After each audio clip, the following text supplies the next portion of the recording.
تو جیوے کرے سو میں تھیس میں آج اگر پیو ماں دی عزت کرے سو خدا دی قسم تہاری اولاد تہاری عزت کرے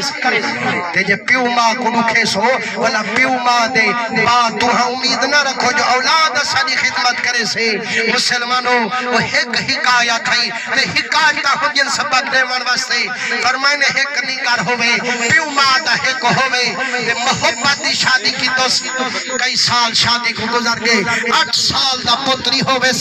تے ایک نہارے تیاری کی تکھرم کی رہے ونیانڈی تے نوہ پیا کھے اپنی ساس کو ارے اممہ اسامی دے پیسے فلانے ہوتل تے اج روٹی کھوسوں اتھا فنکشن گے اتھائی ویسوں تے تے کو نسے کی دی ویندے جو پٹھڑی آئیں مطا تھوکا سٹے دے کبڑی جوانین تو اپنا انتظام آپ کر ہی نہیں اسامی دے پیسے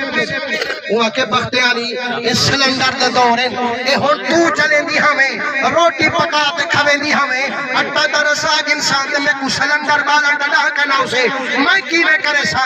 وہ بدبخت پتر جو نال کھڑا ہا بجائے اممہ دے حساب دے ادھی اممہ جے سلنڈر بالا ڈے کوڑا ہنیم دا نال جل دربارے اتھیں ونی اتھیں لنگر تقسیم تھی نے تو ہی کھا گیا مسلمانوں ایمان نہ رکھو اممہ دے دل کیا گزری ہو سکتی فرمائے نے پتر ہن سنٹا بیٹھے جائے والے فنکشن تگین وہ 8 سال دا اپنی اممہ کو پیادے اممہ جڑا میں کولا سی وڈا کرے سے تے جڑا میں نوکری والا تھی سا میں اپنا گھر پرے کنا بنوے سن دربار دلال بنوے سے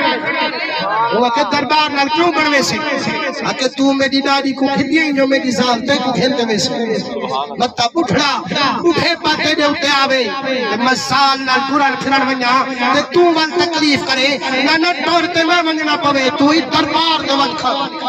اے مسلمانوں آج موقع ہے اپنے پیو ماں دی خدمت کرو پیو ماں دی عزت کرو جگہ دھرتی تے پیو ماں خوش ہوں لے عرشے تے خدا بھی خوش ہوں لے مدینے مٹھا محمد مصطفیٰ بھی خوش ہوں لے اللہ حضور دے صدقے اممہ سین بخشش فرماوے اللہ انہیں دے تمام آل اولاد دی خیر فرماوے حاجی صاحب کو تندرستی علی لمبی زندگی نصیب فرماوے وآخر دعوانا ان الحمد